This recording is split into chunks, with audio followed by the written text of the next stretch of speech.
முருகன் 2 கையில கொடுக்கிறவரோ 4 கையில கொடுக்கிறவரோ 6 கையில கொடுக்கிறவரோ கிடையாது.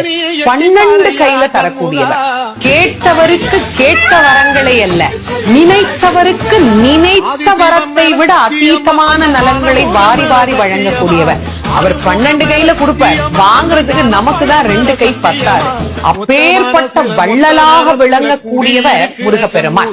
அவர் வள்ளல்னா பக்கத்துல இருக்கிற அம்மா சும்மா கிடையாது, அவள் வள்ளி. இவர் 1 கொடுத்தா அந்த அம்மா 2 கொடுங்கன்னு வாழலாம்.